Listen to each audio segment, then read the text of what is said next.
Let's move on. Accept and embrace. John Bergeron is back, and we're here to discuss the super hot topic of tariffs. Jenna, bring on Bergeron. Good evening. Good evening. How you doing, Bergeron, Rubio? I'm sorry for taking too long on that story, but I had a flow and I was going with it. Real quick, Bergeron It's all is right. like You're defending your purse, and that's all right. First of all, it's a satchel. Okay, Call it what you want. Satchel. Call it what you want. We know what it is. Yeah, is El Trumpo playing chess while everyone's playing checkers? Because yesterday the world was ending, where it was going to be Black Monday, and oh my God, the world's ending. And today it's neon green. So can you explain, because you've already explained to us what tariffs are, and people are still kind of losing their mind.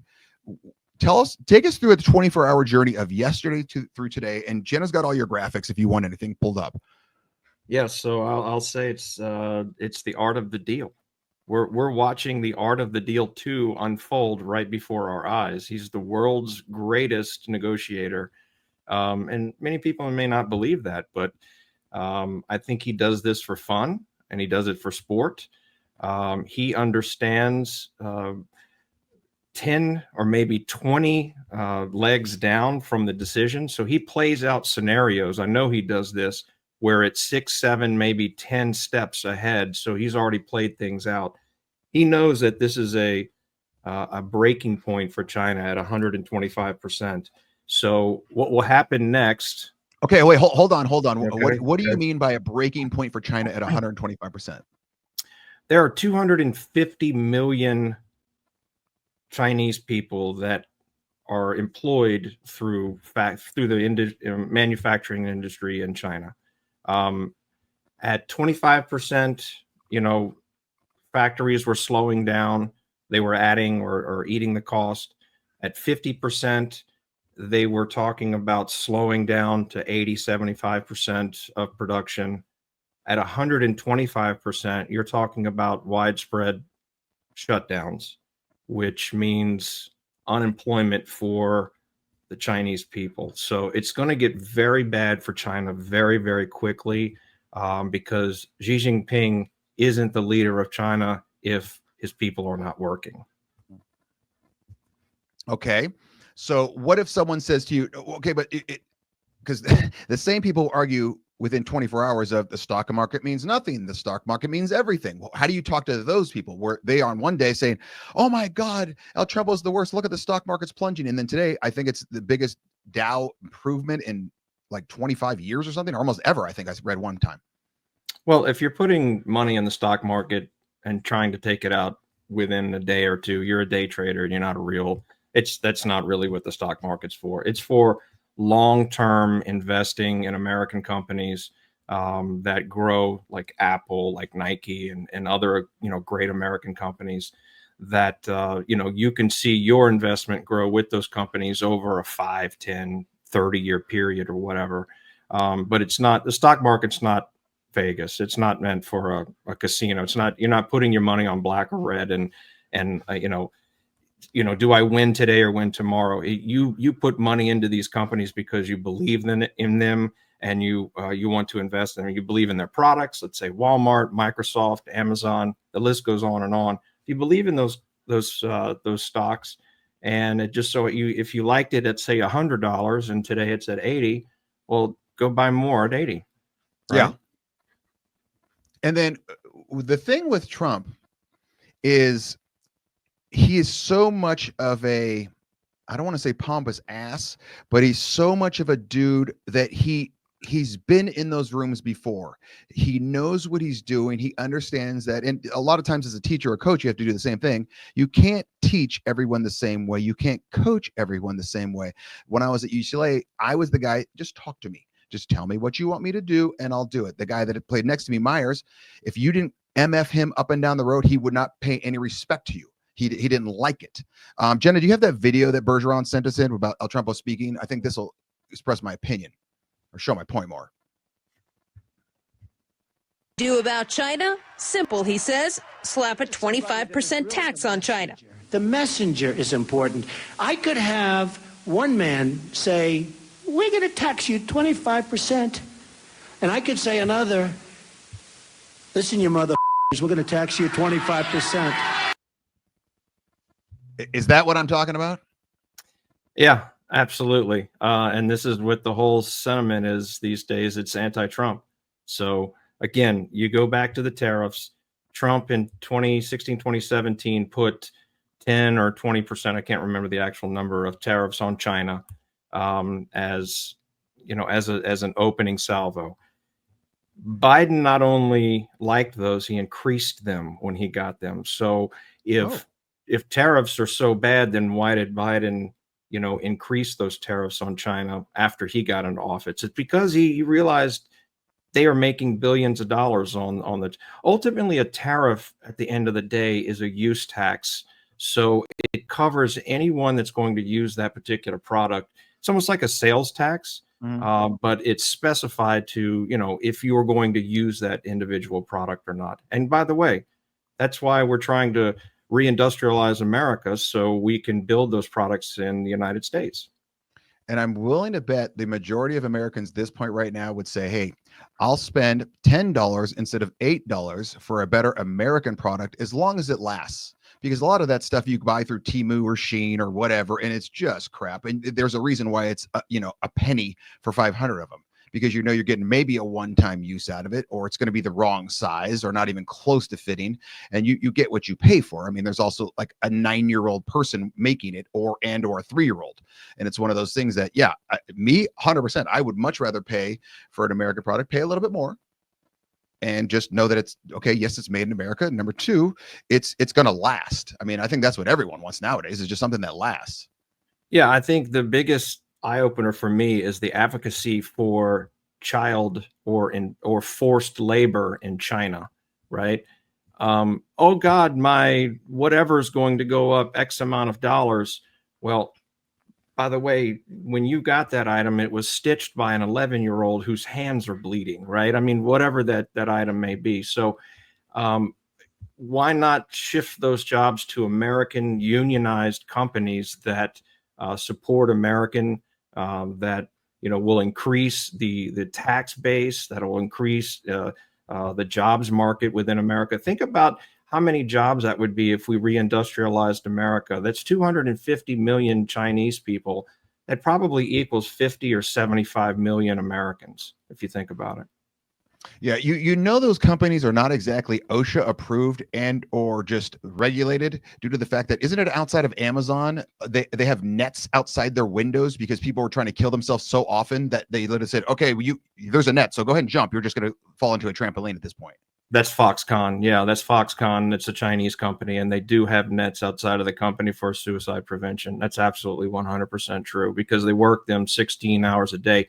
And what a lot of people don't realize is they're using minority groups like the Uyghurs as forced labor. So they'll send them to re-education camps and then put them in factories to, put the screws in your iPhones.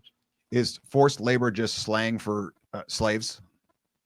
Well, I mean, like I said, if you look up what the Uyghurs are going through right now, it's a couple million Muslims that are in China that are being what they call re-educated in the communist way and sent to these essentially slave camps to work on this stuff. So what I find very hypocritical is the advocacy for child labor, for having your iPhone $25 less or whatever. I mean, do you need a new iPhone right now? I don't either. Okay, so but what about the argument where someone says, oh, he backed down, he submitted because he took all those other tariffs, gave him a 90% or 90-day pause, but he jumped China's to 125% or whatever it is now. What's your answer to that?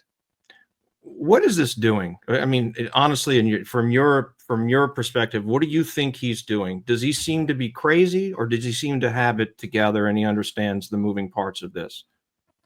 In my opinion, it seems to me that, well, obviously, I think he knows what he's doing. Number two, I think he's making it now to where it's the world against China. Okay, so that's a very good point. So that's the next step in the path here. So when we got to 125%, these factories are going to start to slow or come to a complete close, and because they're on such tight margins and time frames to produce this stuff. Now, when that happens, you're going to start to see 250 million at the most Chinese people that are out of jobs, right? Now, what do you think he's doing with the EU right now? What do you think he's doing with Canada? By the way, China just slapped a bunch of tariffs on Canada.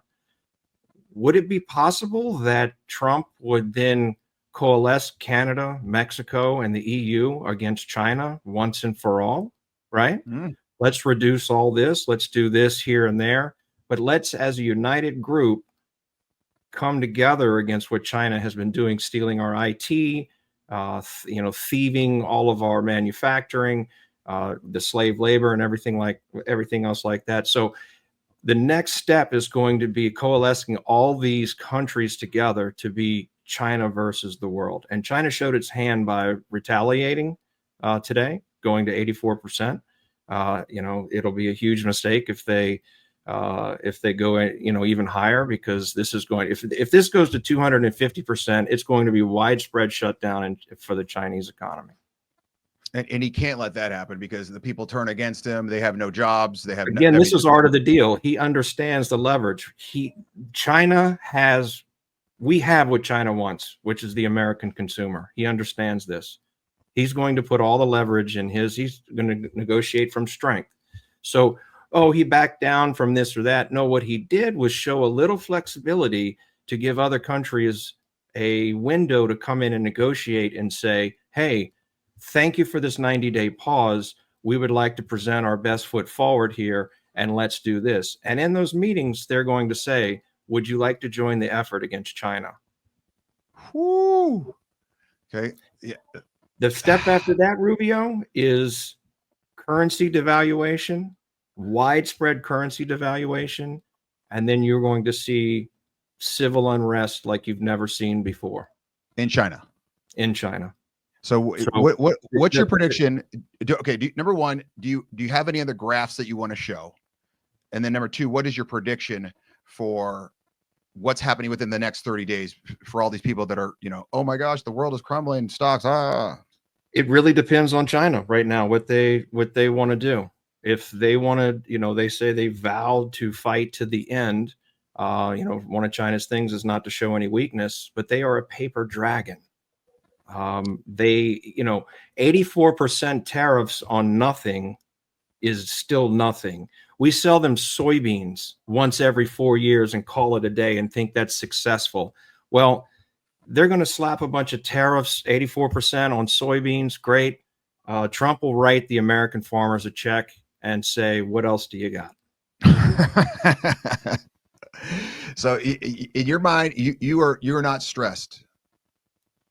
The only thing that I could see this escalation to where if it did get to the civil unrest portion, that China would do something silly and invade Taiwan to really upset the entire global economy, because they would know at that point there's no other options. And that's really what scares me. And I think Trump understands that, and he will come, cooler heads will prevail over the next 30, maybe with China over the next 60 to 90 days, but we will see.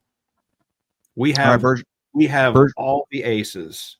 Yeah, I mean, it appears that way. I mean, just talking to you throughout the day, I'm like, okay, should I be nervous? No. Okay, here's the reason why you should not be nervous. Before I let you go, is there any other one of your charts or things that you want to show that kind of just drives home your point? What is the first line in The Art of the Deal? I haven't read it in so long I can't remember. I don't do this for money. Oh, it's like a game to him. It's a game. He is going to, but it's more than a game, Rubio. He understands this is the future of America.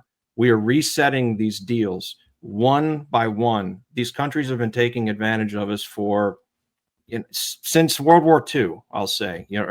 We have been the poor sucker since we, bombed Japan a couple of times. We have been just bailing things out left and right? So all that is coming to an end.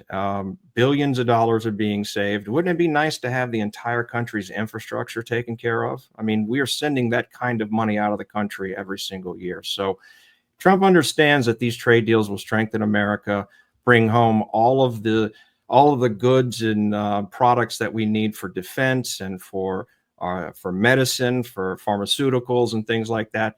there's going to be a pharmaceutical tariff coming in the next couple of days. I guarantee it, on Ireland. You watch that to come. So, yeah, they have a huge pharmaceutical manufacturing division in Ireland. All of those factories moved over there during COVID. So, yeah, you'll see that specifically coming in the next couple of days for sure. But, it's really up to China now to see where they're going to, if they're going to play ball or not. The paper dragon will get burned 100%. Bergeron, I always appreciate your time. This is John Bergeron.